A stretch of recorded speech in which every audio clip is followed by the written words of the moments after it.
Welcome to Candlelight Tales. Tonight we journey through fog-shrouded lanes to the ancient seat of the Ashworth family, where wealth breeds resentment and beauty conceals poison. Hercule Poirot, the renowned Belgian detective, receives a summons most urgent, a letter trembling with fear from a woman who senses death approaching. Captain Hastings accompanies his friend into a world of glittering heirlooms and bitter inheritance, where a legendary ruby has witnessed generations of tragedy. Join us for Death and the Ruby Ring, a tale of obsession, sacrifice, and the terrible patience of hatred, crafted in homage to the masterful Agatha Christie, whose genius we honor. Though this mystery unfolds on our own terms.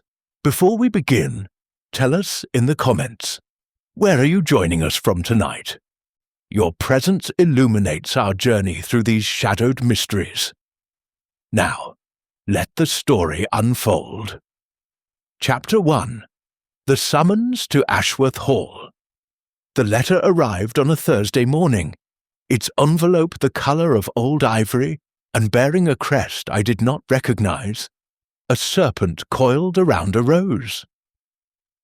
Poirot examined it with the particular attention he reserved for objects that interested him, turning it over twice before slitting it open with his silver letter-knife.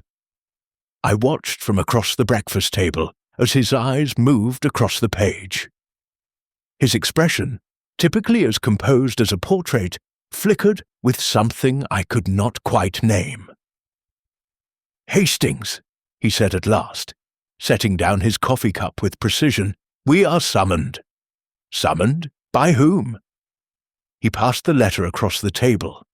The handwriting was elegant but unsteady, the ink blotted in places as though the writer's hand had trembled. "Dear Monsieur Poirot, I write to you in desperation, though we have never met. Your reputation precedes you, and I find myself in need of a man who sees what others cannot. I am dying. This I have accepted. But I fear I shall not die naturally. Someone in my household wishes to hasten my departure, and I believe I know why.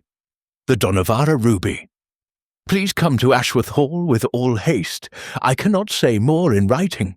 Trust no one you meet here, for the serpent lives among us. Lady Cordelia Ashworth." I looked up. Good Lord, she believes someone means to murder her? So it would appear. Poirot's fingertips drummed against the tablecloth. "The Donovara ruby. You have heard of it, perhaps?" I admitted I had not. "It is a stone of some considerable legend, mon ami. A Burmese ruby of 15 carats, set in a ring of medieval gold. It has belonged to the Donovara family, later the Ashworths through marriage, for 5 centuries. There are those who say it carries a curse." "Surely you don't believe in curses, Poirot?" His moustache twitched. "I believe in the curses that men create for themselves through greed and jealousy. These are quite real enough." He rose from the table, brushing an invisible crumb from his immaculate waistcoat. "Pack a bag, Hastings. We leave for Ashworth Hall within the hour."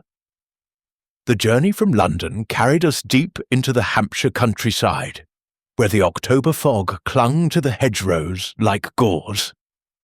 Our taxi wound through lanes so narrow that branches scraped against the windows, and I found myself grateful when the driver announced we had arrived.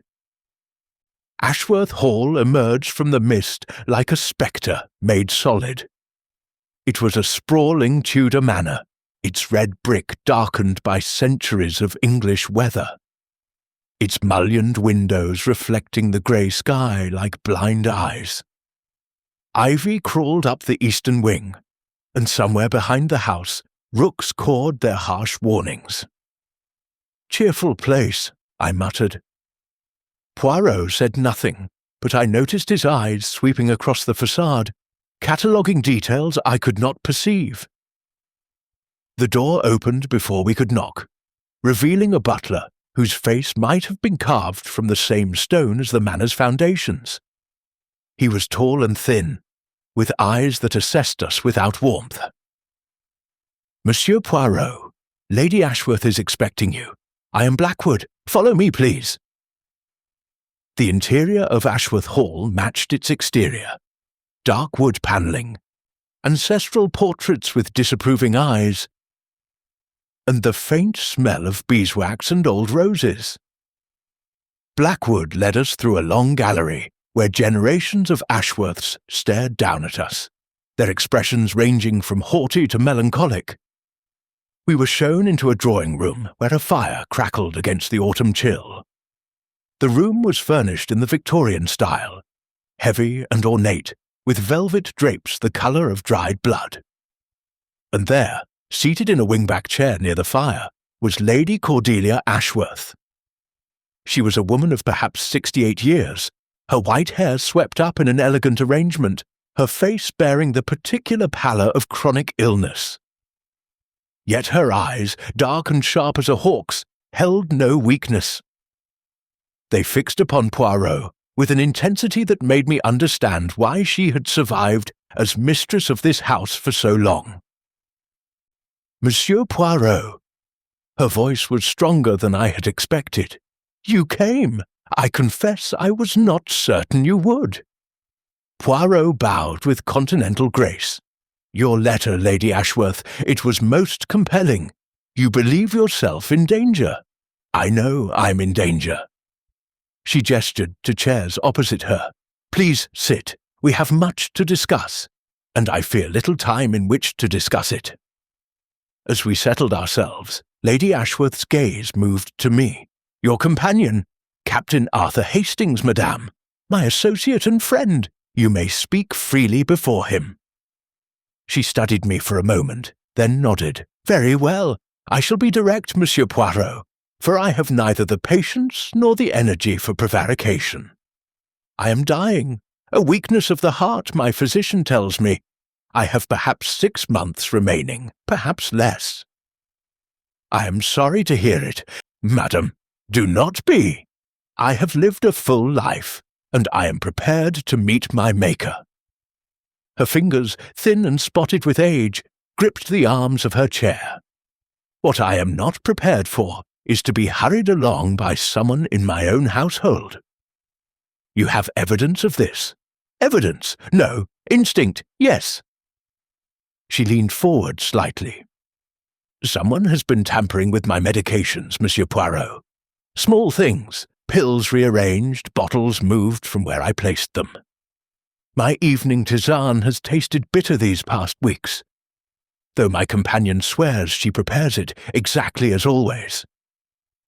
"Your companion?" "My daughter Eleanor. She has attended to me these past 25 years since her father died." Lady Ashworth's expression softened almost imperceptibly. "She is devoted. I do not suspect her." "And who do you suspect, madam?" The old woman's eyes hardened. "My son, Marcus." Before she could continue, the drawing-room door burst open. A man strode in, tall, dark-haired, perhaps 40 years of age, with the handsome features that spoke of good breeding, and the flushed complexion that spoke of drink. "Mother, what is the meaning of this? Blackwood tells me you've summoned some foreign detective to the house." Lady Ashworth's composure did not waver. "Marcus, you will address my guests with courtesy, or you will leave this room." "Guests?" He wheeled upon Poirot and myself, his eyes narrowing. "You're that Belgian fellow, aren't you? Poirot? I've read about you in the papers, sniffing around other people's business." Poirot rose, his expression pleasant. "I am indeed Hercule Poirot, and you, I presume, are Mr. Marcus Ashworth." "I am, and I demand to know what you're doing in my family's home." "Your family's home?" Lady Ashworth's voice cracked like a whip. "This is my home, Marcus, as you well know. I invited Monsieur Poirot, and he will remain as long as I require his services." Marcus's face flushed deeper. "This is about the damned ring, isn't it? You think I—" He stopped himself, visibly struggling for control. "We'll discuss this later, Mother, in private." He turned and stormed from the room, slamming the door behind him. Lady Ashworth sighed. "You see, Monsieur Poirot, what I contend with." "Your son, he has reason to wish you harm." "My son has every reason." She reached into the collar of her dress and withdrew a chain, upon which hung the most magnificent ring I had ever seen. The ruby at its centre was the deep red of heart's blood, large as a hazelnut, set in gold so old it had darkened to amber. The Donavara ruby, worth £40,000 some say, though its true value is beyond price. It has passed from mother to daughter for 500 years. "From mother to daughter," Poirot repeated, "not to the eldest child?" "Never. It is the tradition, and I will not break it." Her fingers closed around the ring. "When I die, this goes to Eleanor, along with the bulk of my estate. Marcus receives a modest income and nothing more. He is disinherited. He disinherited himself. Gambling, drink, disgraceful liaisons." Her lip curled. "He has already been through 2 fortunes. I will not allow him to squander what remains of the Ashworth legacy." The door opened again, this time quietly, and a woman entered. She was perhaps 35, plain of face, but with kind eyes, her brown hair pulled back severely. Her dress was simple and dark, the garb of a woman who had long ago accepted her place in the shadows. "Mother?" Blackwood said. She stopped when she saw us, colour rising to her cheeks. "Oh, forgive me, I didn't realize we had visitors." "Eleanor, come in." Lady Ashworth's voice gentled. "This is Monsieur Hercule Poirot and Captain Hastings. They will be staying with us for a time. Monsieur Poirot, my daughter Eleanor." Eleanor Ashworth curtsied, her movements graceful despite her obvious discomfort. "Monsieur Poirot, I've read of your cases. It's an honour." Poirot inclined his head. "The honour is mine, mademoiselle. Is something wrong?" Eleanor looked between us, her brow creasing. "Mother, are you unwell?" "No more than usual, my dear. Monsieur Poirot is here as a precaution." I saw the flicker of something in Eleanor's eyes. Surprise, concern, before she composed her features. "I see. Well, I shall have Mrs. Finch prepare rooms. Will you be staying long, Monsieur Poirot?" "That remains to be seen, mademoiselle." After Eleanor departed, Lady Ashworth turned back to us. "You will meet the rest of the household at dinner this evening. My nephew Geoffrey, who serves as my solicitor, Dr. Hartley, my physician, who visits frequently, and my granddaughter, Vivian, Marcus's daughter from his first marriage. She has been living with us this past year." "A full household," Poirot observed. "Too full, perhaps." Lady Ashworth's gaze drifted to the fire. "I have made many enemies in my life, Monsieur Poirot. I have been hard when hardness was required, but I have also been just.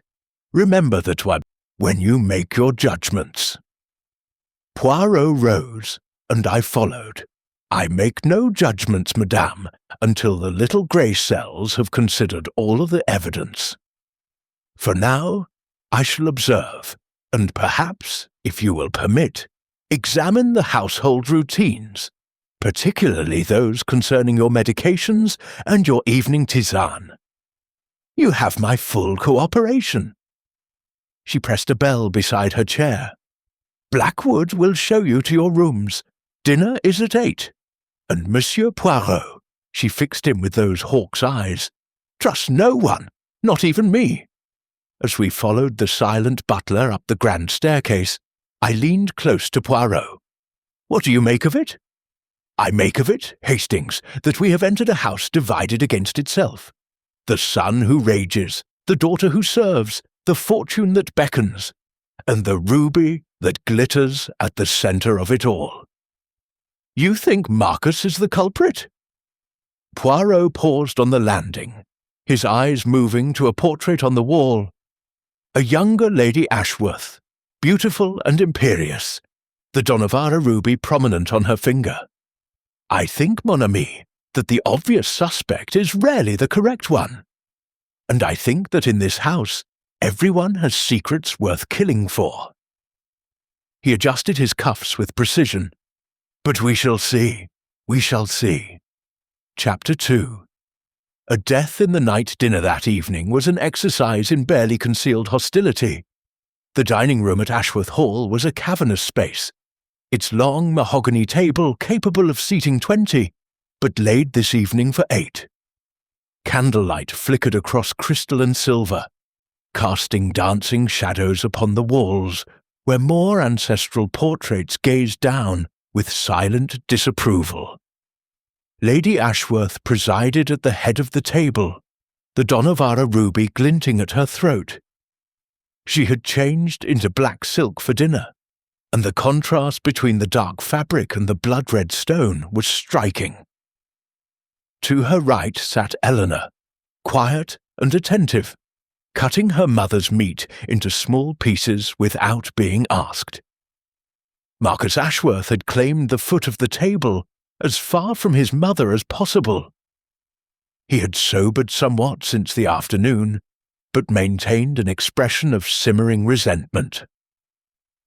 Beside him sat his daughter Vivian, a pretty girl of 19 with her father's dark hair and her grandmother's sharp eyes. She picked at her food with obvious boredom. Geoffrey Ashworth, the nephew and family solicitor, occupied the seat across from me. He was a pale, precise man of 45, with thinning hair and spectacles that he adjusted frequently. His manner was obsequious toward Lady Ashworth, and carefully neutral toward everyone else. "More wine, Aunt Cordelia?" he asked, reaching for the decanter. "No, Geoffrey. You know I take only sherry before bed." Lady Ashworth's tone carried a note of impatience, and that only in moderation these days. Dr. Hartley, a portly gentleman with kind eyes and a walrus moustache, nodded approvingly from his seat beside Poirot. "Quite right, Lady Ashworth. The heart must be treated gently. No stimulants, no exertions, no pleasures, no life," Marcus muttered into his wineglass. "What's the point of living if one cannot enjoy it?" "The point," Lady Ashworth replied coldly, "is to leave something of value behind, a concept you have never grasped." The tension at the table thickened. Vivian rolled her eyes and reached for her own wineglass, earning a sharp look from Eleanor. "You're too young for claret, Vivian." "I'm 19, Aunt Eleanor, quite old enough." "Your aunt is correct," Lady Ashworth interjected. "Young ladies do not drink wine at table. It is unseemly." "Grandmother, this is 1936, not 1836. In this house, standards are maintained." Lady Ashworth's voice permitted no argument. Vivian subsided, though her expression promised future rebellion. Poirot, I noticed, had said almost nothing throughout the meal. He sat with his customary precision, eating little, observing much. His eyes moved from face to face, cataloguing reactions, noting tensions. The little grey cells, I knew, were working furiously behind that placid exterior. After dinner, the party retired to the drawing-room for coffee. Lady Ashworth, however, announced her intention to retire early. "The journey of receiving guests has fatigued me," she said, though her eyes were as sharp as ever. "Eleanor, you will bring my tisane at the usual time." "Of course, mother. 9 o'clock as always." "And my sherry. I believe I shall take a small glass tonight, despite Dr. Hartley's protestations." She cast a glance at the physician. A dying woman is entitled to her comforts. A very small glass, Dr. Hartley conceded, and well diluted with water. Lady Ashworth rose, and Eleanor moved immediately to assist her. As they passed Poirot, the old woman paused. "You will continue your observations tomorrow, Monsieur Poirot?" "With your permission, madame. I should like to examine the household routines more closely." "You have my full authority. Ask what you will. Go where you wish." She placed a thin hand on his arm. "Find the serpent, Monsieur Poirot, before it strikes." I watched her leave, leaning heavily on Eleanor's arm, and felt a chill that had nothing to do with the autumn evening. The household retired by 11. Poirot and I were given adjacent rooms in the east wing, comfortable if somewhat old-fashioned chambers with four-poster beds, and windows overlooking the fog-shrouded gardens. "What do you make of them, Poirot?" I asked, lingering in his doorway as he unpacked his belongings with characteristic precision. "I make of them, Hastings, a family in which resentment has been allowed to fester for many years." He arranged his hairbrushes on the dressing table with geometric exactitude. "The son who believes himself cheated. The daughter who has sacrificed everything. The nephew who manages the money. The granddaughter who chafes against tradition. And at the centre, the old woman who holds all the threads." "And the ruby?" "Ah, the ruby!" Poirot's eyes glittered. "The ruby is the prize, certainly. But is it the motive? That, mon ami, remains to be seen." I bade him good night and retired to my own room, where sleep came slowly. The old house creaked and groaned around me, settling into its ancient bones, and more than once I started at shadows that proved to be nothing but the movement of branches beyond my window. It was perhaps 3 a.m. when the scream shattered the silence. I was out of bed before I was fully awake, seizing my dressing gown and throwing open my door. In the corridor, I collided with Poirot, who had emerged from his own room with remarkable speed for a man who disdained physical exertion. "The east corridor," he said tersely. "Lady Ashworth's apartments." We ran, or rather I ran while Poirot moved with swift dignity toward the sound. Other doors were opening now.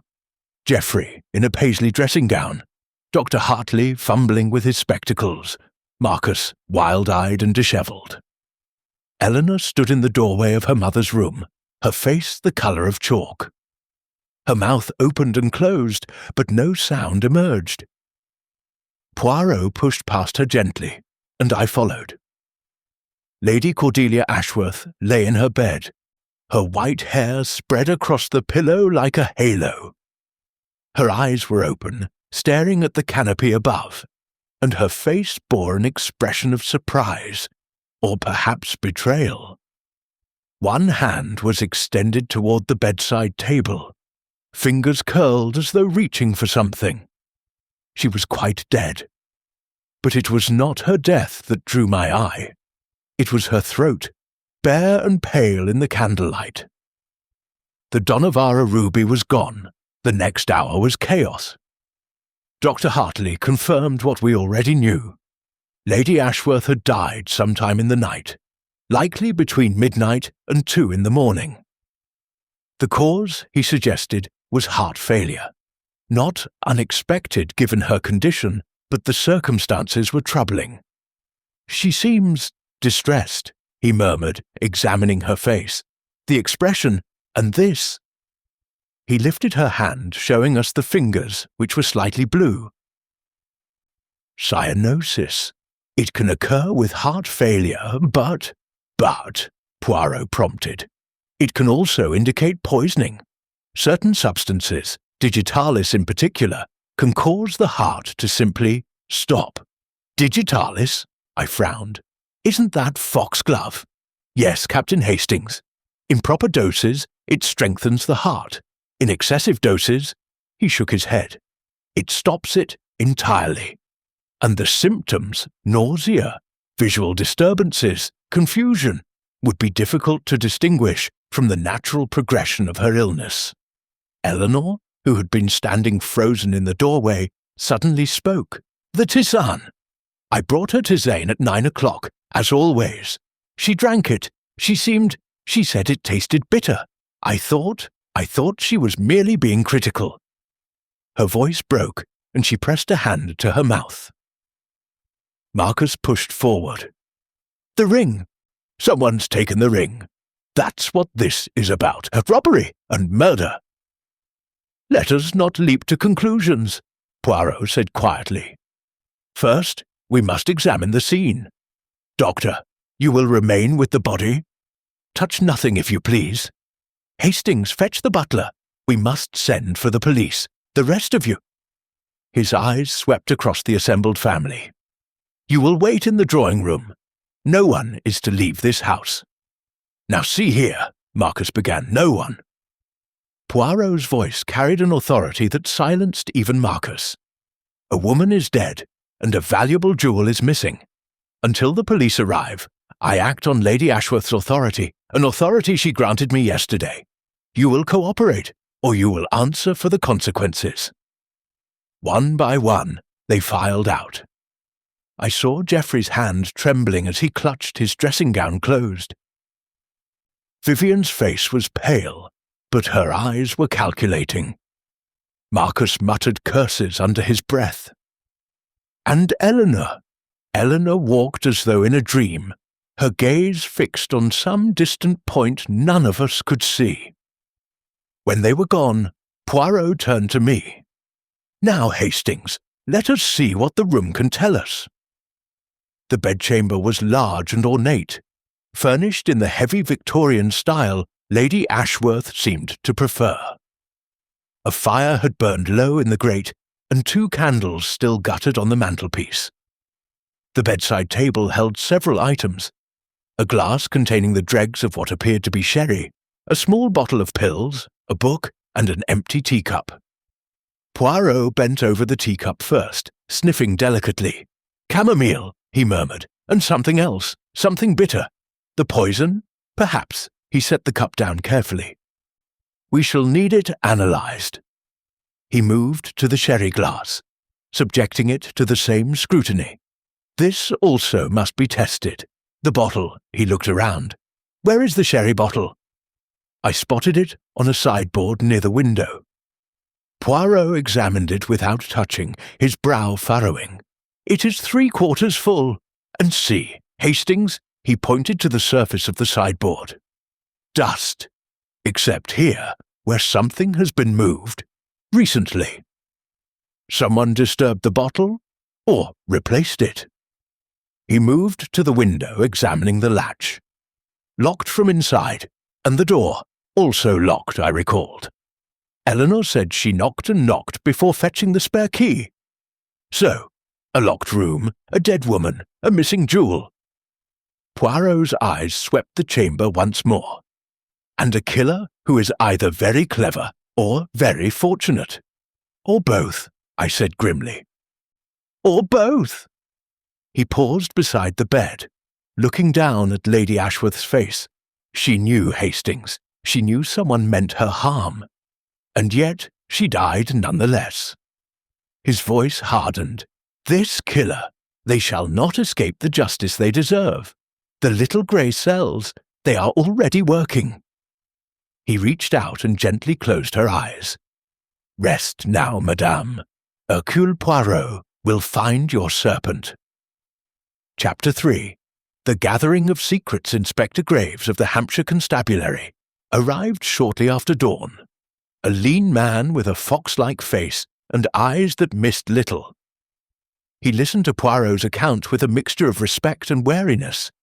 He had heard of the Belgian detective, and was not entirely certain whether to be grateful for his presence or resentful of it. Poison, you say?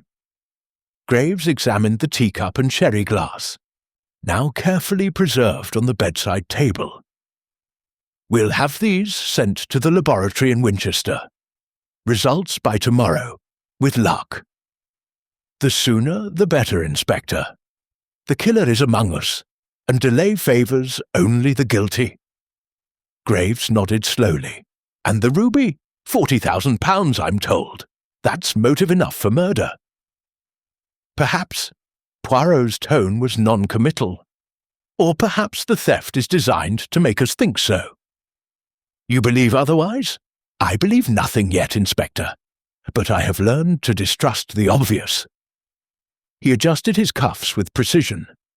With your permission, I should like to conduct interviews with the household. My methods are particular, and Lady Ashworth engaged my services before her death. I feel an obligation to see the matter through. Graves considered this for a moment, then shrugged. Very well, Monsieur Poirot. I'll observe, if you don't mind. Professional curiosity. You are most welcome, Inspector.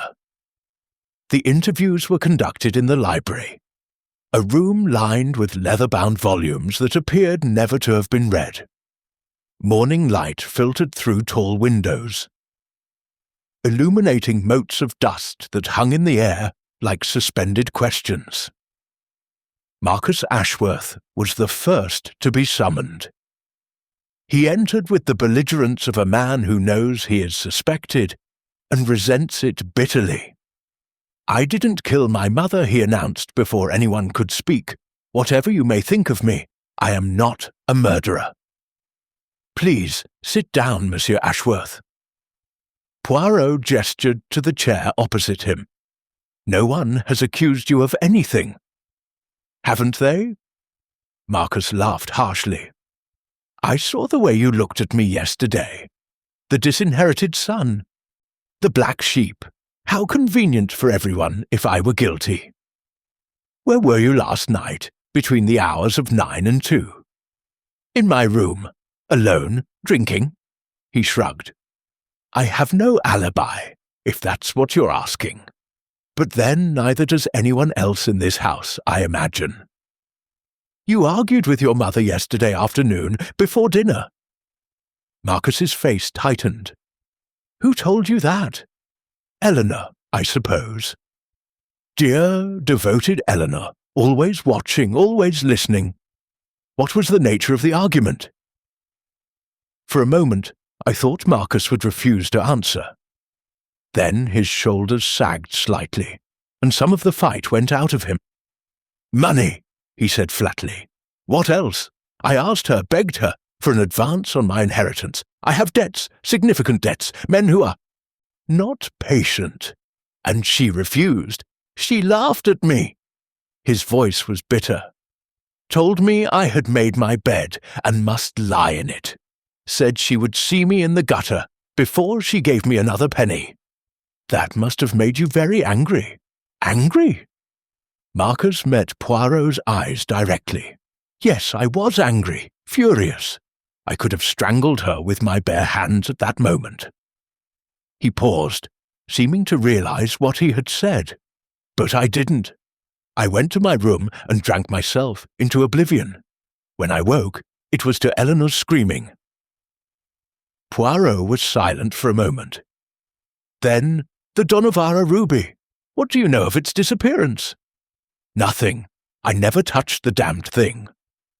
Marcus's lip curled. It wouldn't have done me any good anyway. Even if I'd stolen it, I couldn't have sold it.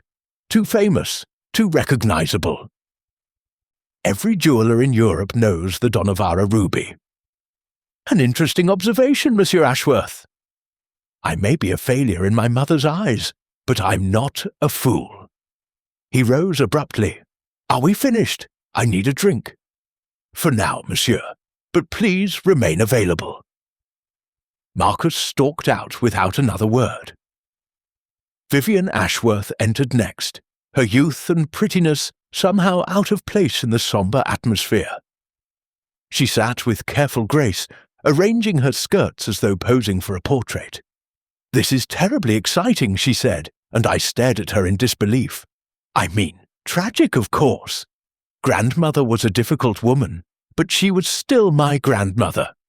Only, well, one reads about murders in the papers, but one never expects to be involved in one. "You seem remarkably composed, mademoiselle," Poirot observed. Vivian shrugged.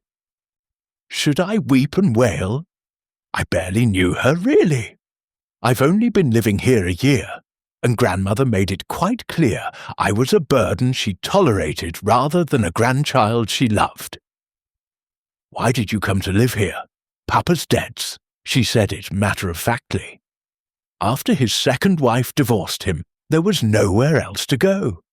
Grandmother agreed to house me until I could make a suitable marriage, as she put it, though her idea of suitable and mine differ considerably." "She had someone in mind for you?" "Geoffrey." Vivian wrinkled her nose. "Can you imagine? He's old enough to be my father, and about as exciting as wet toast. But grandmother thought it would keep the money in the family. And you objected, strenuously." A flash of something, anger, triumph, crossed her face. "I told her I'd rather die than marry Geoffrey. She said that could be arranged." She laughed, a brittle sound. "I suppose I should be more careful what I say now. Where were you last night, mademoiselle?" "In my room, reading. I went up after coffee, around 10. I didn't hear anything until Eleanor screamed." "You did not leave your room at all?" "No. Wait. I did go down to the kitchen around midnight. I was hungry. Dinner was rather spoiled by all the tension, and I wanted some bread and cheese." "Did you see anyone?" Vivian hesitated. "I thought I heard footsteps in the corridor near grandmother's room, but when I looked, no one was there." Poirot leaned forward slightly. "What time was this, precisely?" "I'm not certain. 12:30, perhaps. I didn't look at a clock." "And the footsteps? Heavy or light? Hurried or slow?" "Light. Quick. Someone moving quietly. Trying not to be heard." She shivered suddenly, the composure cracking. "You don't think— I mean, it could have been a servant, couldn't it?" "It could have been anyone, mademoiselle." Poirot's voice was gentle. "Thank you. You may go." Geoffrey Ashworth adjusted his spectacles nervously as he took his seat.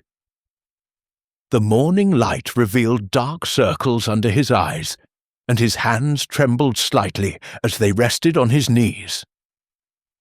"This is a dreadful business," he said. "Dreadful. Aunt Cordelia was a remarkable woman. Difficult, yes, but remarkable. You managed her financial affairs, I understand." "Yes, for the past 15 years. Since my own father, her brother, died." Geoffrey cleared his throat. "The estate is complex. Many investments, properties, trust funds. It requires careful attention." "And the will. You are familiar with its contents." A pause. "I drafted it, yes. As her solicitor, that was my responsibility. Tell me of its provisions." Geoffrey shifted uncomfortably. "Is that relevant?" "In a case of murder, Monsieur Ashworth, everything is relevant." "Very well." He removed his spectacles and polished them. A nervous habit, I noted. "The bulk of the estate, Ashworth Hall, the London properties, the investments, goes to Eleanor, as does the Donavara ruby, of course. Marcus receives a fixed income of £500 per year, administered through a trust that prevents him from touching the principal. Vivian receives a dowry of £10,000, payable upon marriage.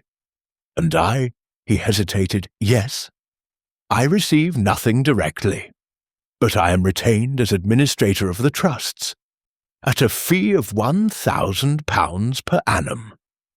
He replaced his spectacles. "It is a comfortable arrangement.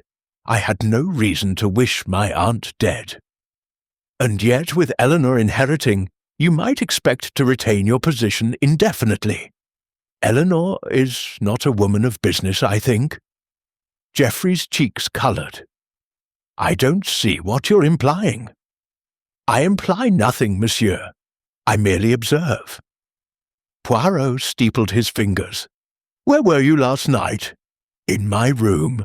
Working on some correspondence. I retired around 11 and slept until Eleanor's scream woke me. You heard nothing, saw nothing, nothing at all. And the financial state of the estate, is it healthy? The question seemed to catch Geoffrey off guard. Yes, quite healthy. Why do you ask? Curiosity, monsieur, merely curiosity. Poirot smiled blandly. Thank you. You may go. Dr. Hartley was the next to enter, his genial face now grave with concern. A terrible thing, he said, settling his considerable bulk into the chair. I should have been more vigilant. Lady Ashworth was my patient for 20 years. I should have seen the signs. What signs, doctor? The poisoning, if it was poison. He shook his head. Digitalis toxicity can mimic natural heart failure almost perfectly.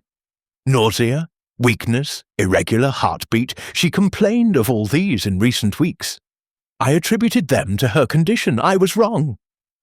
You prescribed digitalis for her, did you not?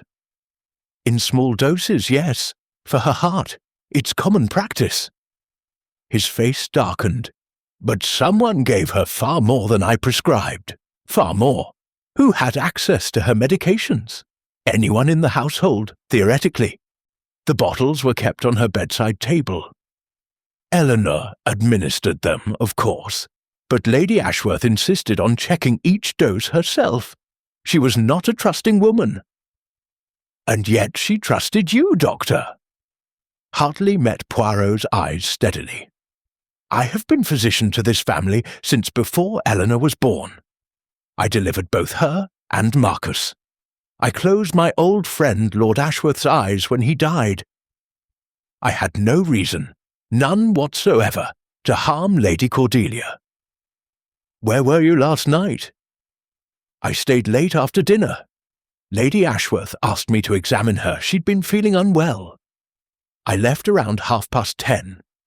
I live in the village, about 2 miles distant. I was at home by 11. My housekeeper can confirm. And when you examined Lady Ashworth, what did you find? Dr. Hartley frowned. She seemed agitated, complained of nausea and a headache.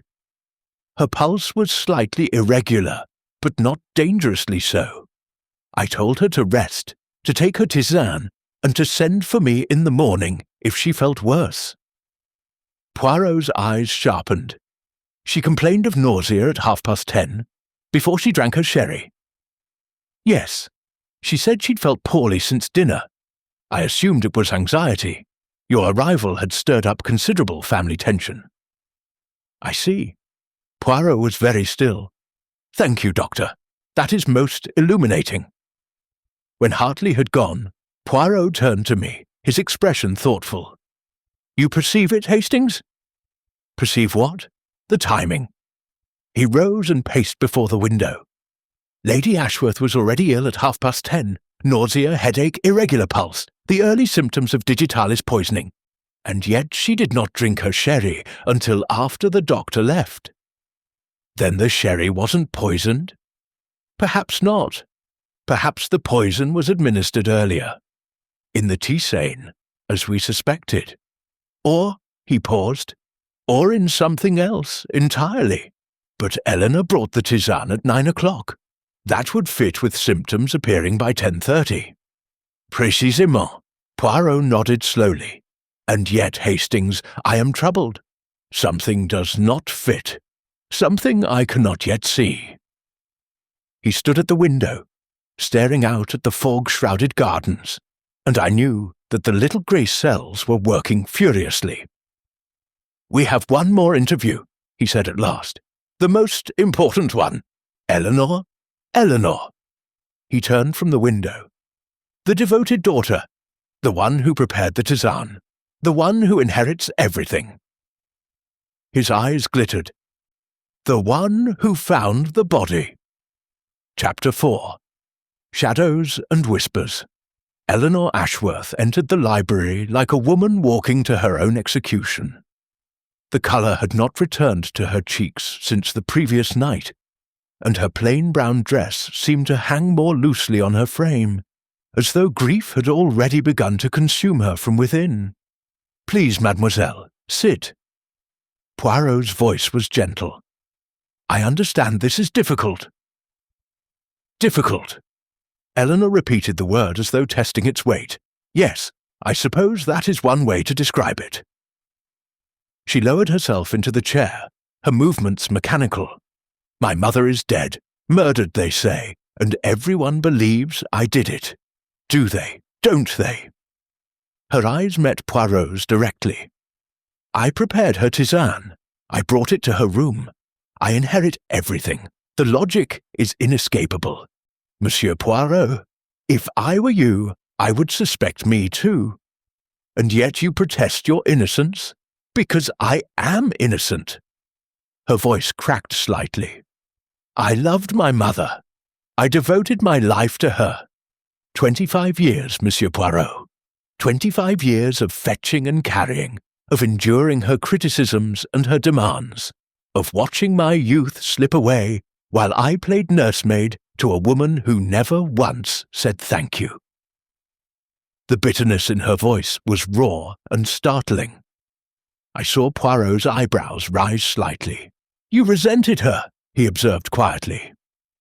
Eleanor's hands twisted in her lap. "Sometimes, God help me, sometimes I did, but resentment is not murder. I could have left, I could have married, there were offers once when I was younger. But I stayed. I chose to stay. Why?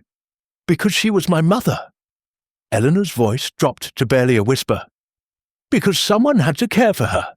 Because duty is all I have ever known." Poirot was silent for a long moment. "Then tell me about the tisane, mademoiselle, every detail."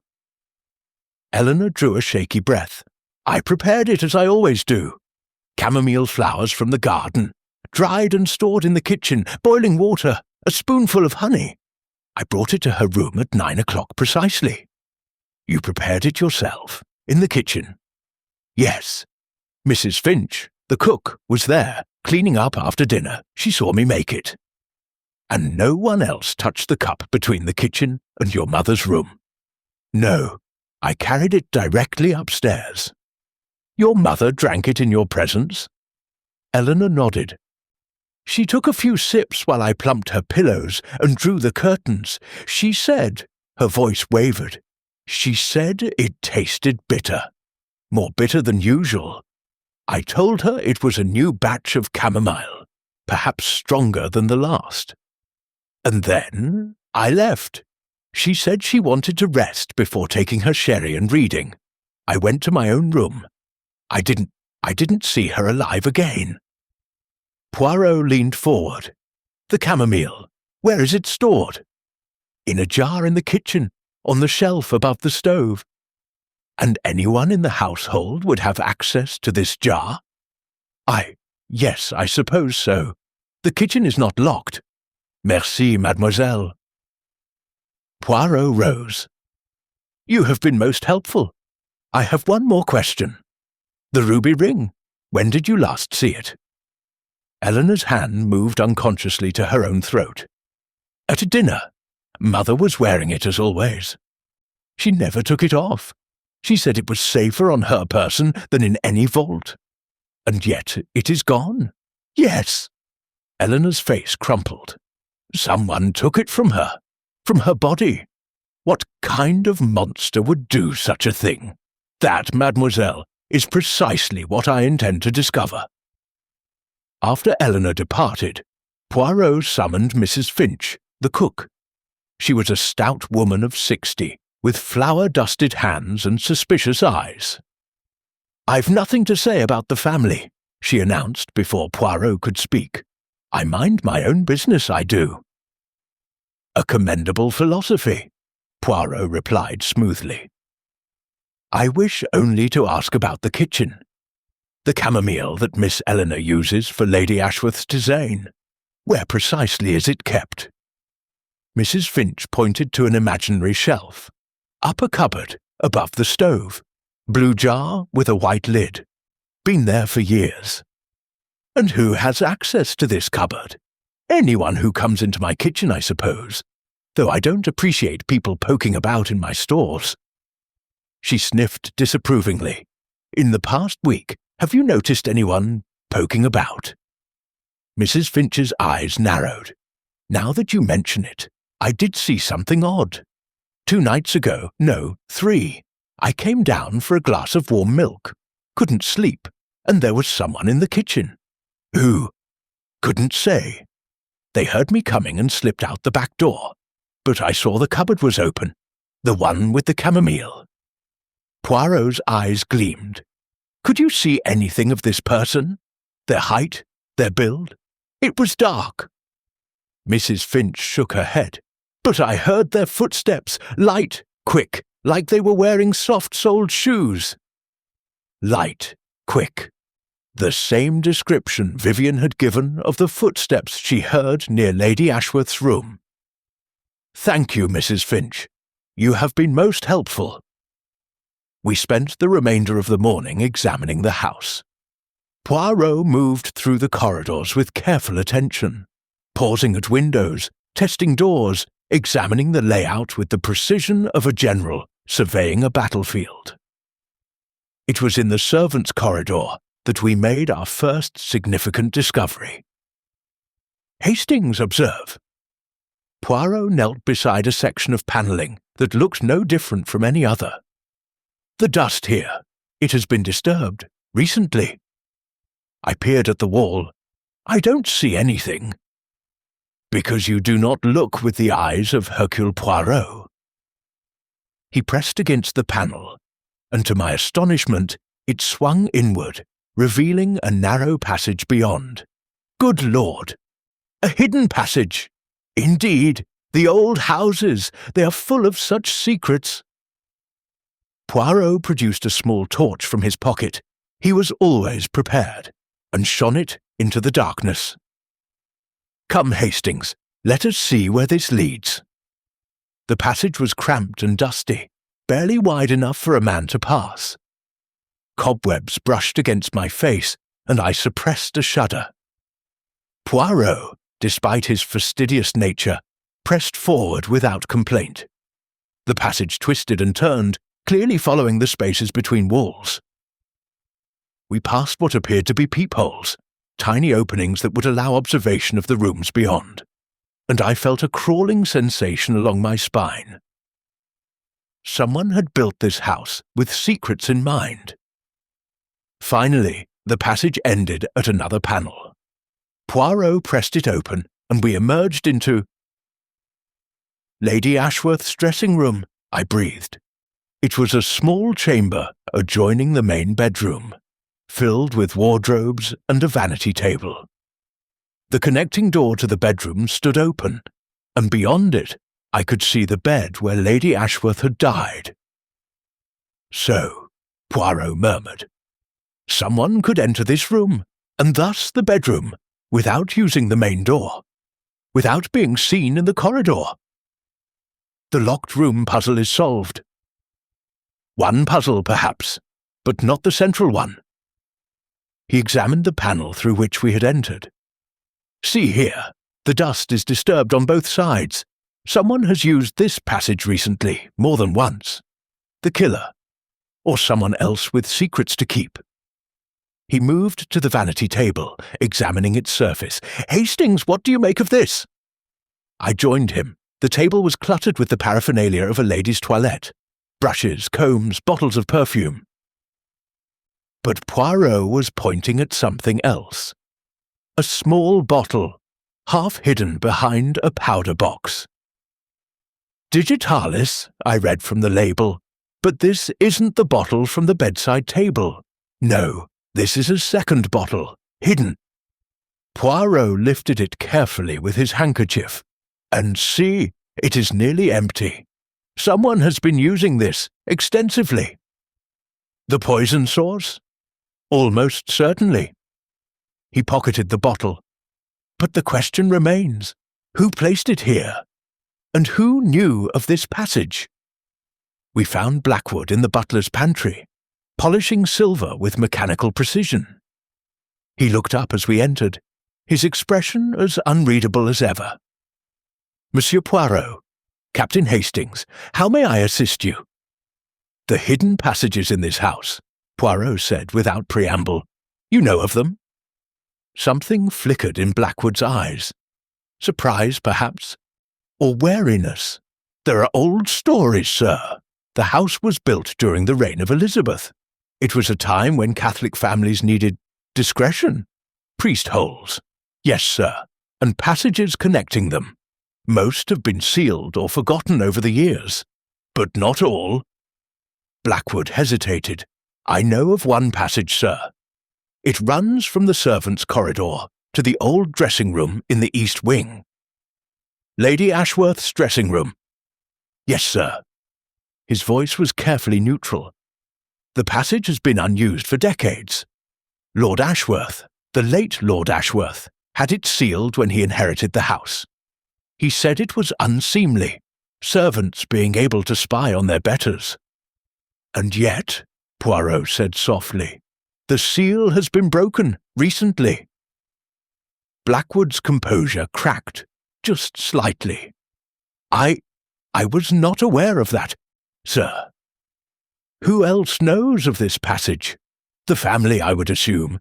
It's mentioned in the house history. Anyone who cared to look could find references to it. And among the current household." Blackwood considered. "Master Marcus would know. He explored every inch of this house as a boy. Miss Eleanor as well, I should think. Mr. Geoffrey has been managing the estate for 15 years. He would have encountered the old plans. Miss Vivian," he shook his head, "I could not say. She has only been here a year. And the staff? Mrs. Finch has been here 30 years. She knows the house well.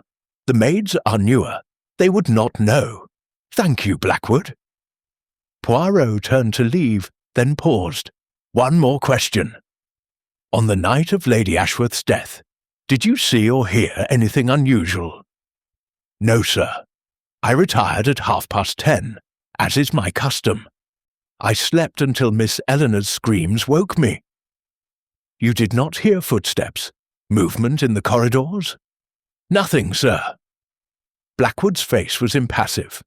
"Though I confess I am a heavy sleeper, a fault, perhaps, in a butler." "Or a blessing," Poirot murmured, "depending on one's perspective." As we walked back through the gallery, Poirot stopped before a portrait I had not noticed before. It showed a young woman, perhaps 25, with soft brown hair and hopeful eyes. She wore a simple dress, and her smile held a warmth that seemed out of place among the stern Ashworth ancestors. "Eleanor?" I said, recognizing the face despite its youth. "She must have been quite pretty once." "Once," Poirot agreed, "before 25 years of devotion stripped the hope from her eyes." He studied the portrait. "Tell me, Hastings, what do you see when you look at this face?" "A young woman with her whole life ahead of her." "And what happened to that life?" I had no answer. "The question, mon ami, is not only who killed Lady Ashworth. It is why someone would wait 25 years to do so." He touched his moustache thoughtfully. "Or what changed to make waiting no longer bearable." Chapter 5. The Letter in the Library. The afternoon brought rain, a steady soaking downpour that turned the gardens to mud and trapped us all within the gloomy confines of Ashworth Hall. I found myself restless, pacing the corridors while Poirot closeted himself in our rooms, thinking. It was nearly 4 o'clock when he emerged, his eyes bright with purpose. "Come, Hastings, we must examine Geoffrey Ashworth's study." "His study?" "But we've already interviewed him. We have heard his words, mon ami. Now I wish to see his papers." Poirot's moustache twitched. A man may lie with his tongue, but his ledgers tell only truth. Geoffrey was not in his study when we arrived, a fortunate circumstance, as I doubted he would have welcomed our intrusion. The room was small but well appointed, dominated by a heavy oak desk covered with papers, files, and leather-bound account books. Poirot moved immediately to the desk, his fingers dancing across the spines of the ledgers. "The estate accounts," he murmured. "Let us see what secrets they hold." I stood watch at the door while Poirot examined the books with the intensity of a scholar deciphering ancient texts. For several minutes, the only sound was the rustle of pages and the drumming of rain against the windows. Then Poirot made a small sound, not quite an exclamation, but something sharper than a breath. "What is it?" "Observe, Hastings."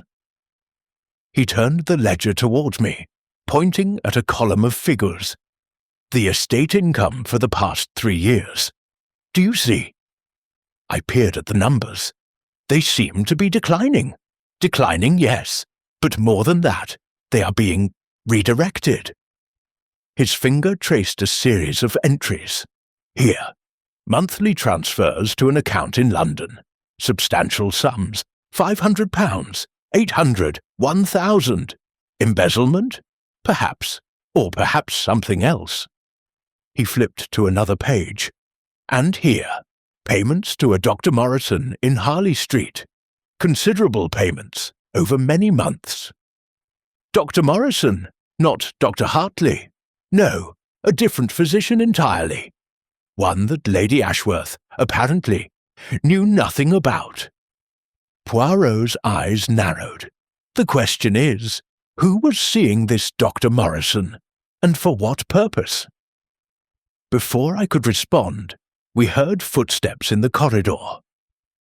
Poirot closed the ledger swiftly, and we slipped out through a side door just as Geoffrey entered his study.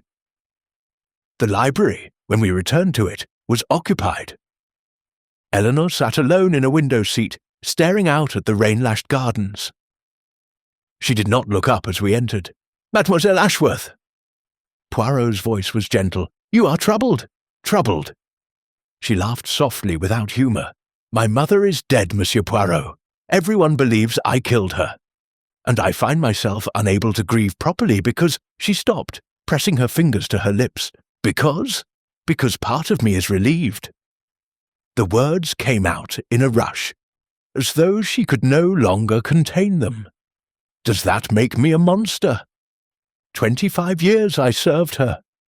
25 years of being told I was not clever enough, not pretty enough, not good enough. And now she is gone, and I am free, and I cannot even cry. Poirot sat down beside her. "You are not a monster, mademoiselle. You are human, and humans are complicated." Eleanor turned to face him, her eyes red-rimmed but dry. "I didn't kill her, Monsieur Poirot. I swear it on my father's grave. But I cannot prove my innocence, and I fear the truth may never be known." "The truth, it is always known in the end." Poirot's voice carried quiet conviction. "Tell me, mademoiselle, did your mother keep personal correspondence? Letters, diaries, private papers?" "Yes, in her writing desk. In her sitting room. Has anyone examined these since her death?" Eleanor shook her head. "The police looked through her bedroom, but the sitting room— No, I don't think so." Poirot rose. "Then that is where we must go." Lady Ashworth's private sitting room was a smaller, more intimate space than the grand drawing room. It spoke of the woman herself. Elegant but austere, everything in its proper place. A writing desk stood near the window, its surface bare except for an inkwell and a blotter. Poirot approached the desk and began opening drawers. The first two contained nothing of interest. Stationery, sealing wax, a book of postage stamps. But the third drawer was locked. "Hastings, your penknife, if you please." I handed it over, and within moments Poirot had coaxed the lock open. Inside was a bundle of letters, tied with a faded blue ribbon, and a small leather notebook. He examined the letters first, his brow furrowing as he read. These are old. 20 years, 25. Letters from—" He stopped, his eyebrows rising sharply. "From whom?" "From Eleanor, to a man named Thomas Whitfield." He looked up at me. "Love letters, Hastings. Passionate, beautiful love letters from a young woman deeply in love." Eleanor was in love? She said there were offers of marriage, more than offers, it would seem. Poirot continued reading, his expression growing graver. "These letters were never sent. They bear no postmarks, no signs of handling. They were written, and then kept hidden." "But why would Lady Ashworth have them?" "That, mon ami, is precisely the question." He set the letters aside and opened the notebook. "This is Lady Ashworth's hand. A journal of sorts." He read in silence for several minutes, turning pages with increasing speed. When he finally looked up, his face was pale. "Hastings, we have been blind, utterly blind." "What is it? Listen." He read aloud, his voice tight. "March 14th, 1911, it is done. I have sent Thomas Whitfield away. Eleanor does not know I intercepted her letters. She believes he simply abandoned her. Better a broken heart now than a ruined life. She will thank me one day when she understands. A mother knows what is best for her child." I stared at him. Lady Ashworth intercepted the letters. She prevented Eleanor's marriage. For 25 years, Mademoiselle Eleanor has believed that the man she loved abandoned her, that she was not worthy of love. And all that time, her mother kept the truth hidden. Poirot's voice was heavy. "But there is more." He turned to a later entry. "November 3rd, 1936. Eleanor found the letters today. I do not know how. Perhaps she was searching for something in my desk. She confronted me, and I told her the truth. Thomas Whitfield did not abandon her. He died in the war, never knowing why she stopped writing. I thought she would strike me. Instead, she simply walked away. I have never seen such emptiness in anyone's eyes." The date struck me like a physical blow. November 3rd. That was 4 days ago. Poirot closed the notebook. 4 days before Lady Ashworth's death, Eleanor discovered that her mother had stolen her chance at happiness, stolen her youth, stolen her love. "Mon Dieu," I breathed. "That's motive. That is motive enough to kill, yes." Poirot's face was troubled. "And yet, Hastings, something still does not fit. The timeline, the method, the ruby ring." He stood abruptly, pacing before the window. "If Eleanor is the killer, why would she steal the ring? She inherits it anyway. The theft makes no sense. To make it look like robbery? Perhaps, but it is clumsy. Eleanor is not a clumsy woman." He stopped, staring out at the rain. "No, there is something we are missing, someone we have not considered." "Who?" "I do not yet know." He turned from the window. "But I intend to find out. Tonight, Hastings. Tonight we set a trap." We returned to the main hall to find the household assembled for tea. A strained affair, with everyone studiously avoiding everyone else's eyes. Marcus brooded in a corner, nursing something stronger than tea. Vivian leafed through a magazine with elaborate disinterest. Geoffrey sat stiffly, his teacup untouched before him. Eleanor was absent. "Where is Miss Ashworth?" Poirot asked. "Resting," Vivian replied without looking up. "She has a headache. Apparently, murder is rather exhausting." "Vivian!" Geoffrey's voice was sharp. "That is inappropriate." "Everything is inappropriate now, cousin." Vivian finally looked up, her eyes hard. "Grandmother is dead.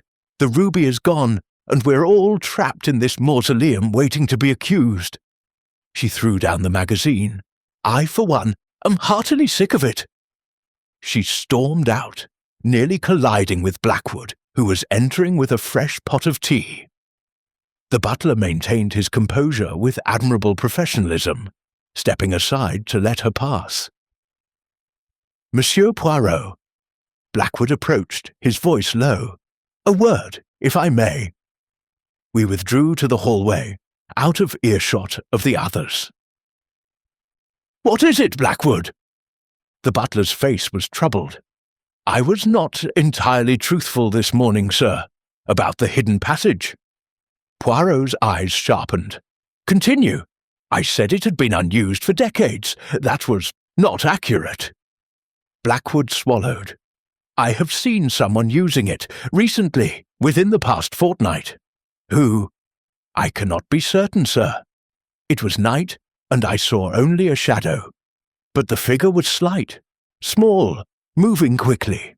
"Light, quick footsteps," Poirot murmured, "as Mrs. Finch described." "Yes, sir, exactly so." Blackwood hesitated. "There is one other thing. The figure, I believe they were carrying something that glinted in the candlelight. The ruby ring, I cannot say for certain, but it was small and bright." He met Poirot's eyes. "I thought you should know, sir. Whatever it means." "It means a great deal, Blackwood. A great deal indeed." Poirot clasped the butler's arm briefly. "Thank you. Your honesty may prove crucial." When Blackwood had gone, Poirot turned to me, his face alight with that particular intensity I had come to recognize. "The pieces, Hastings. They are beginning to fall into place." "Are they? I confess I'm more confused than ever." "That is because you are looking at each piece individually. But I am beginning to see the pattern." He smiled, though it did not reach his eyes. "Come, we must prepare for tonight, before the killer has a chance to strike again." Chapter 6. The Breakthrough. The rain had stopped by evening, leaving the gardens shrouded in mist and the house wrapped in an oppressive silence. Dinner was a subdued affair, cold meats and salad. As Mrs. Finch claimed, the strain had left her unable to manage anything more elaborate. No one complained. No one had much appetite. Afterwards, Poirot requested that the household gather in the drawing-room. There was grumbling, particularly from Marcus, who wished to retreat to his room and his whisky. But Inspector Graves supported the request, and one by one they assembled. The fire crackled in the grate, casting long shadows across the assembled faces. Eleanor sat apart from the others, her hands folded in her lap, her expression blank. Marcus sprawled in an armchair, radiating sullen resentment. Vivian perched on the edge of a settee, her foot tapping with barely concealed impatience. Geoffrey stood by the mantelpiece, polishing his spectacles with nervous energy. Dr. Hartley had returned for the evening, his medical bag by his feet. And Blackwood stood by the door, his face as impassive as stone. Poirot surveyed them all, his dark eyes missing nothing. "Ladies and gentlemen," he began, "I have asked you here because the investigation has reached a critical juncture. The police laboratory has returned their analysis of the teacup and sherry glass from Lady Ashworth's room." I saw several people stiffen. Eleanor's hands tightened in her lap. "The results," Poirot continued, "are most illuminating. The sherry contained no poison whatsoever. It was perfectly harmless." A ripple of surprise passed through the room. "Then how?" Geoffrey began. "The tisane, however, contained a lethal concentration of digitalis, enough to stop a healthy heart within hours. For Lady Ashworth, with her already weakened constitution, it would have been fatal within 4 to 6 hours of consumption." Eleanor made a small sound, almost a whimper. "But I prepared that tisane. You prepared the tisane, yes, mademoiselle, but you did not add the poison." Poirot's voice was calm. Certain. The digitalis was added to the chamomile itself, in the jar in the kitchen. Every tisane prepared from that jar would have been poisoned. But that means, Dr. Hartley's face paled, that means anyone could have done it. Anyone with access to the kitchen. Precisely, Doctor. And as we have established, anyone in this household could have accessed the kitchen at night. Poirot began to pace slowly before the fire. The method was clever, patient. The killer did not need to be present when the poison was administered. They needed only to wait. 3 nights ago, I interjected, remembering Mrs. Finch's testimony. Someone was in the kitchen 3 nights ago, tampering with the cupboard. Indeed, Hastings, 3 nights before Lady Ashworth's death, someone added digitalis to the chamomile. They knew that Eleanor prepared the tisane every evening. They knew Lady Ashworth would drink it. They had only to be patient. Marcus leaned forward. So Eleanor didn't do it? I did not say that. Poirot's gaze swept across the room. I said only that the method did not require her to add the poison directly. She could still have tampered with the chamomile herself. Eleanor's face crumpled. I didn't, I swear. Peace, mademoiselle. I am not finished. Poirot stopped pacing, his hands clasped behind his back. There are 3 questions that remain unanswered. First, who poisoned the chamomile? Second, who stole the Donavara ruby? And third, are these the same person or 2 different criminals? The room was utterly silent. Even the fire seemed to hold its breath. Let us consider the ruby first, Poirot continued. It was taken from Lady Ashworth's body sometime during the night.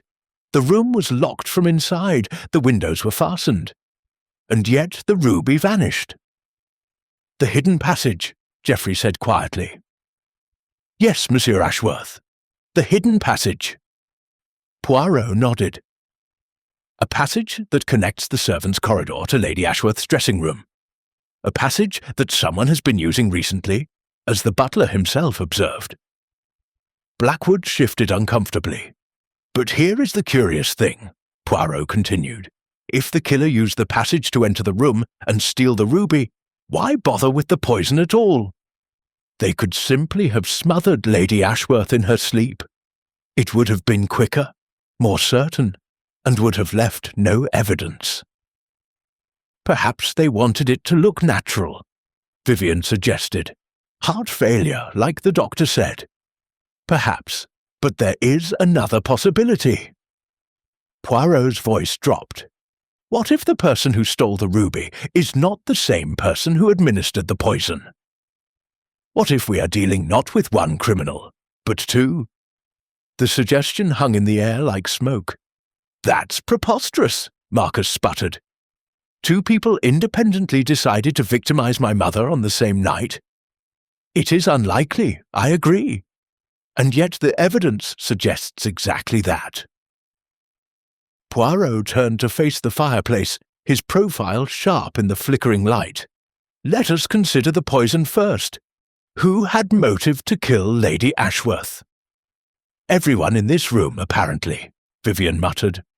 Not everyone, mademoiselle. Some had stronger motives than others. Poirot turned back to face them.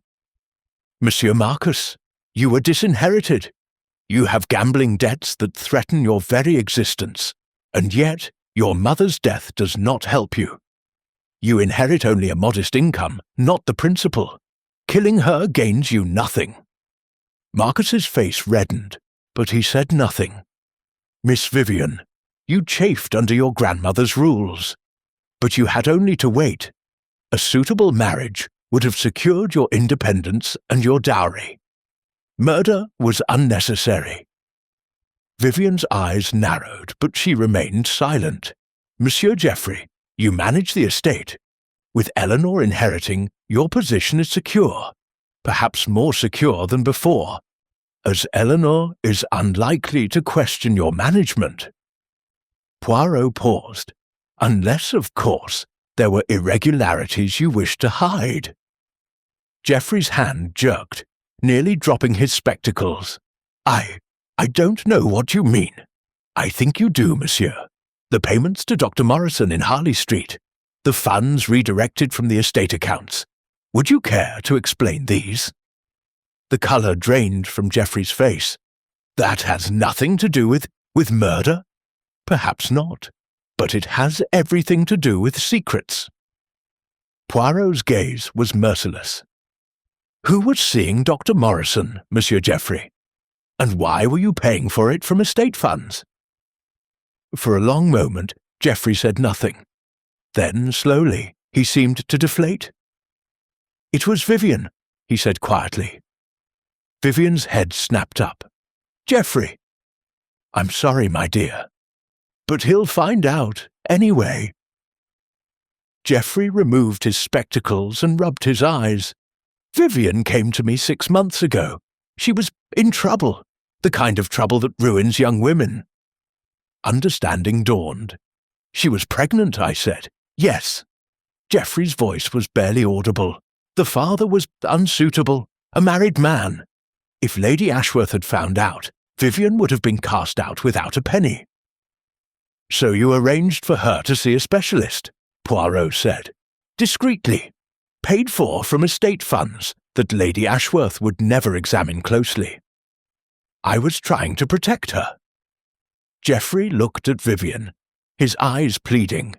I've always cared for you, Vivian. I would never, you pompous fool. Vivian's voice was cold, brittle.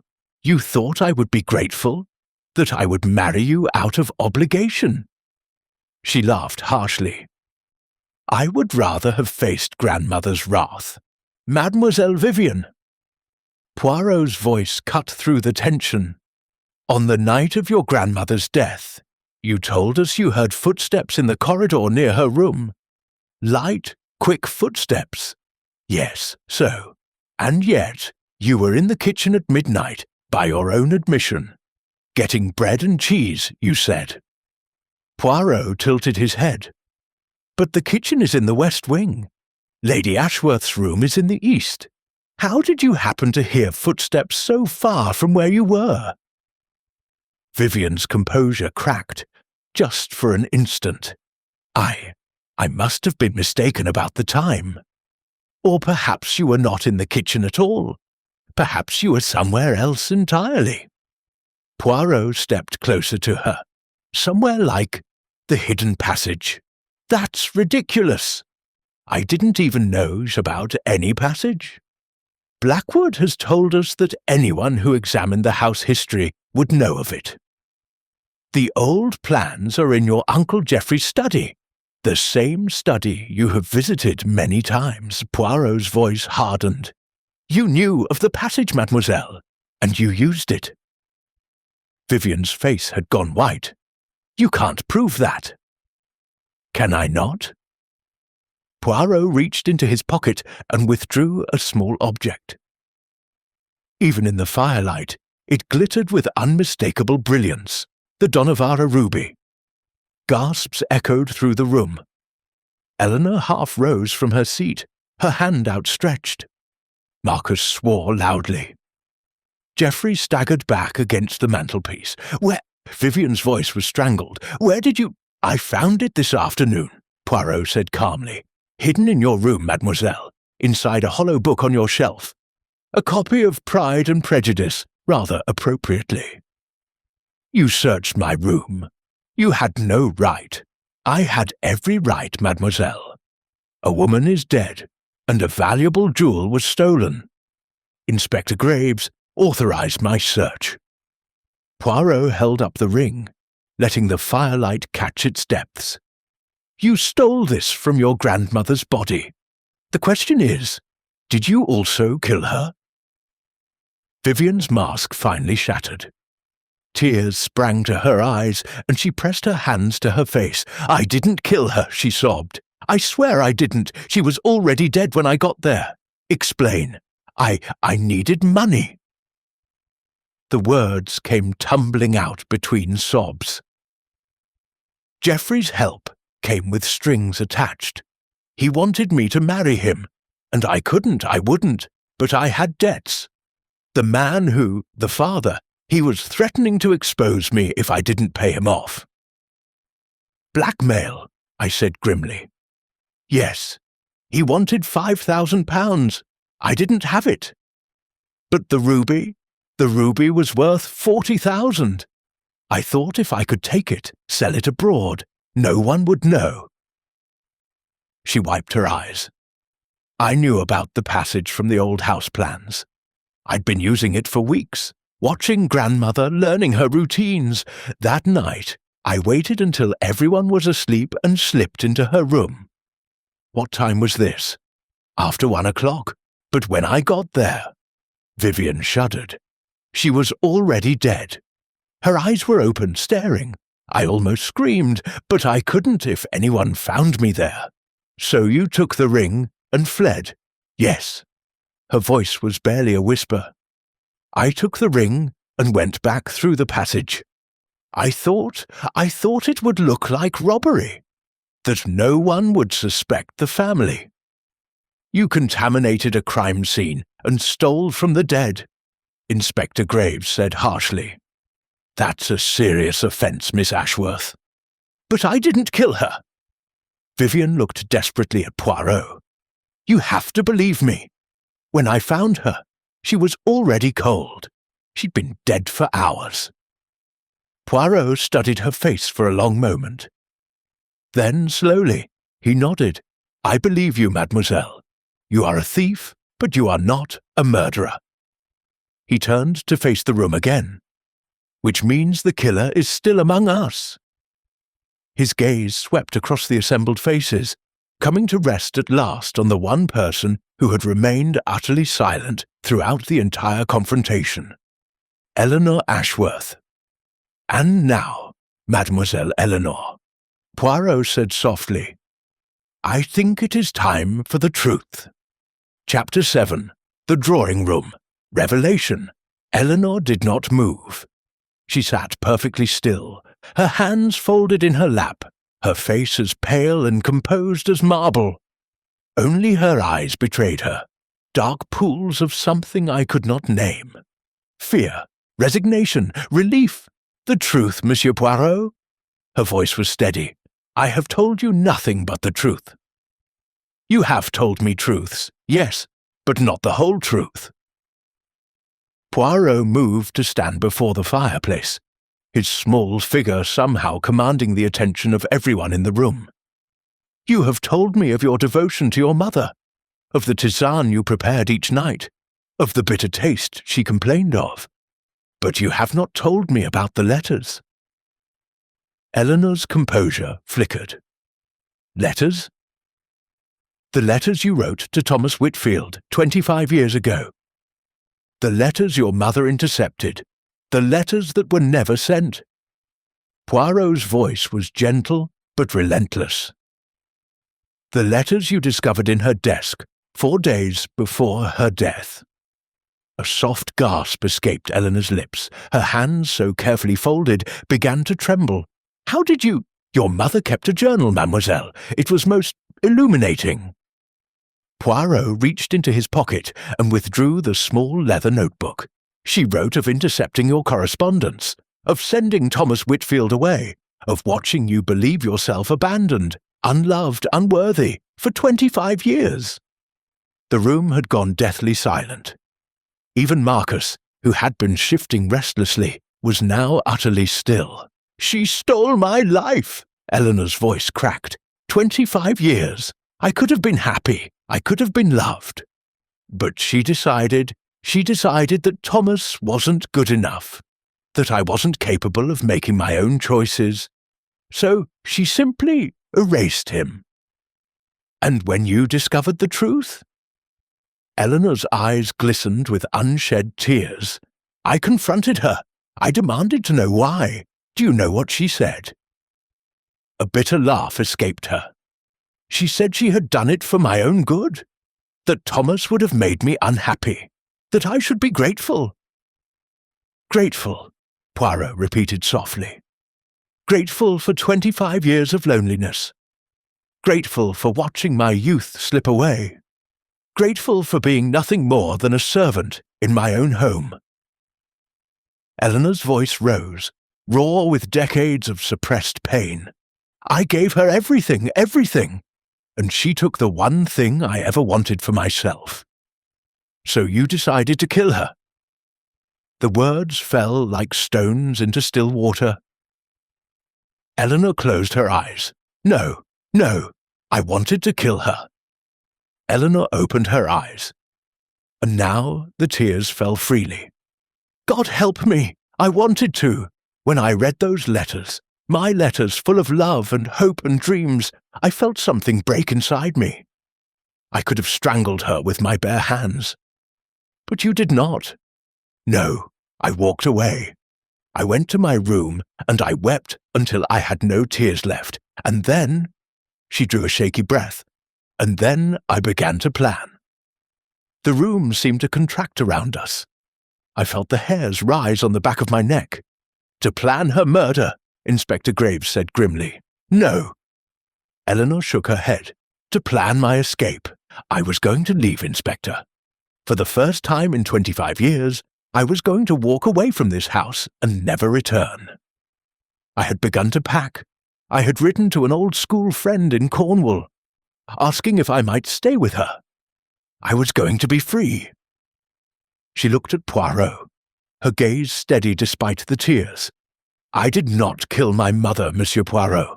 I wanted to, I admit that freely, but I did not." Poirot studied her for a long moment. Then, slowly, he nodded. "I know, mademoiselle." The room erupted. "You know!" Marcus surged to his feet. "Then who the devil did kill her?" "If not Eleanor, then who?" Geoffrey demanded. Even Inspector Graves looked bewildered. "Monsieur Poirot, you just presented a compelling case for Miss Ashworth's guilt. I presented a compelling case for her motive, Inspector. Motive is not guilt." Poirot held up a hand, commanding silence. "Please, mesdames et messieurs, be seated. The little grey cells, they have been working most diligently, and now I shall explain all." Slowly, reluctantly, everyone subsided. I found myself leaning forward, as eager as any of them to hear Poirot's explanation. "Let us begin with what we know," Poirot said, resuming his position before the fire. "Lady Ashworth was poisoned with digitalis, administered through her chamomile tisane. The poison was added to the chamomile jar in the kitchen 3 nights before her death.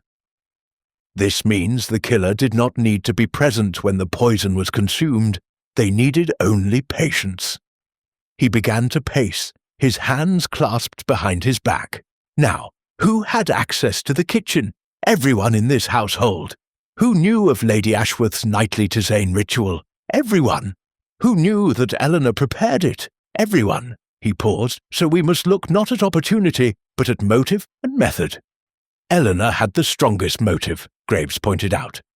"She had a powerful motive, yes.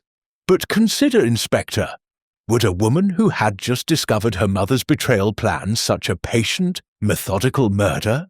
The poisoning of the chamomile required forethought, planning. It was not a crime of passion, but of calculation. Perhaps she had been planning it longer," Marcus suggested. "For what reason? Before she discovered the letters, Eleanor had no motive. She believed herself devoted to a mother who, however difficult, was simply demanding. The revelation of the letters gave her motive, but only 4 days before the death. The poison was added 3 days before. The timing does not fit." I frowned. "But Poirot, that means the poison was added before Eleanor discovered the letters, before she had any reason to kill." Poirot nodded. "Précisément, Hastings. The killer acted before Eleanor's motive even existed." "Then who?" Eleanor whispered. Poirot turned to face the room, his eyes sweeping across each face in turn. "The answer, mes amis, lies in the very thing that seemed most irrelevant. The ruby ring." "But Vivian stole the ring," Geoffrey protested. "She admitted it." She stole it, yes, after Lady Ashworth was already dead. But the ring itself, the legendary Donavara ruby, this is the key. Poirot held up the glittering jewel. Consider, the ring passes from mother to daughter. It has done so for 500 years. Lady Ashworth wore it always, and when she died, it would pass to Eleanor. We know all this, Marcus said impatiently, but do you understand what it means? Poirot's voice sharpened. Eleanor inherits the ring. Eleanor inherits the estate. Eleanor inherits everything. And who benefits from Eleanor's inheritance? The room was silent. Someone who has been managing the estate for 15 years. Someone who has been redirecting funds. Someone who believed that Eleanor, unlike her mother, would never examine the accounts too closely. Poirot's gaze came to rest on Geoffrey. Someone who has been embezzling from the Ashworth estate for years. Geoffrey went white. That's not— Do not insult my intelligence, Monsieur Ashworth. Poirot's voice was cold. I have examined your ledgers. The payments to Dr. Morrison were legitimate, misguided perhaps, but legitimate. But there are other discrepancies. Other funds that have vanished into accounts bearing only numbers, not names. Over 15 years, the sum is considerable. I can explain. Can you? Can you explain why, when I traced these accounts, they led to properties in the south of France, to investments in shipping companies, to a life being carefully constructed far from England? Geoffrey's mouth opened and closed. No sound emerged. You have been stealing from your aunt for years, Poirot continued. Small amounts at first, easily hidden, but over time your greed grew, and so did the risk of discovery. Lady Ashworth was ill, Graves said slowly. She might have died naturally within months, but she might not, and lately she had been asking questions. Poirot withdrew a folded paper from his pocket. This letter was found in her desk.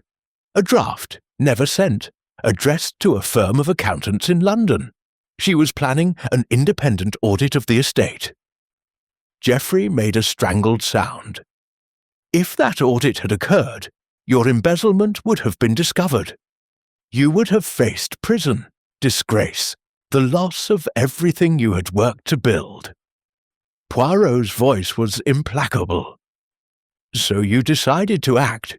You knew of the digitalis Lady Ashworth took for her heart. Dr. Hartley prescribed it, and you have access to all household records. You obtained additional digitalis, perhaps from the same Dr. Morrison who helped Vivian, perhaps elsewhere, and you added it to the chamomile jar. This is insane.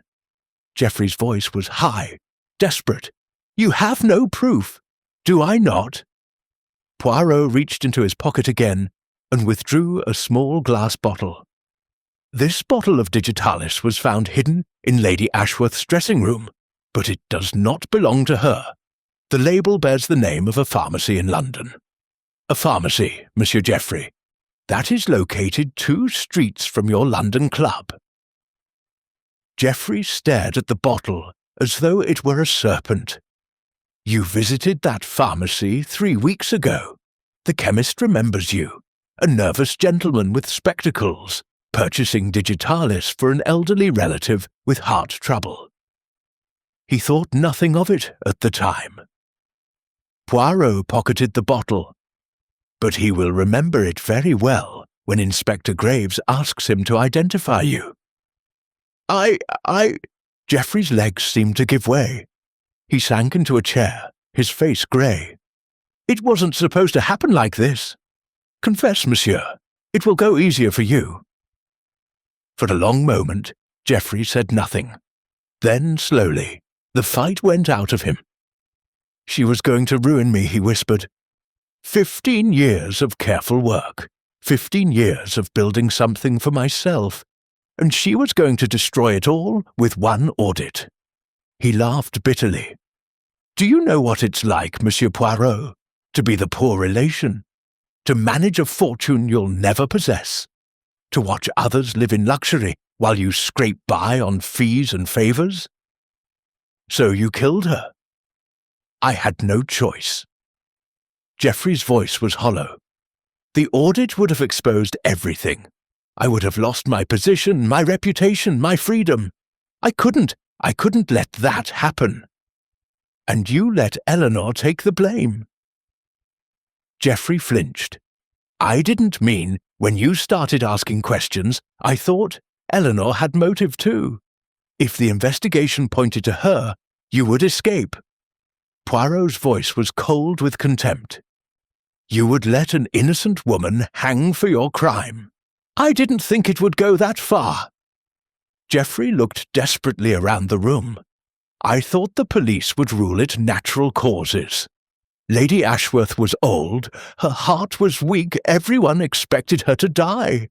I just hastened it a little. A little? Eleanor's voice cut through the room like a blade. You murdered my mother, you poisoned her, and you were willing to let me die for it. Geoffrey couldn't meet her eyes. One more question, Monsieur Ashworth. Poirot's voice was quiet. The hidden passage. You used it, did you not? Not to commit the murder. That was done through the chamomile. But to ensure you had access to the dressing room. To plant the digitalis bottle, where it would incriminate Eleanor or the household. Geoffrey nodded miserably. I knew about the passage from the old house plans. I used it once, 2 weeks ago, to hide the bottle. I thought, if it was found in her room, it would point to someone with intimate access, Eleanor, or perhaps a servant. Poirot shook his head. But you made a mistake, monsieur. Several mistakes. You were seen in the passage, a slight figure with quick, light footsteps.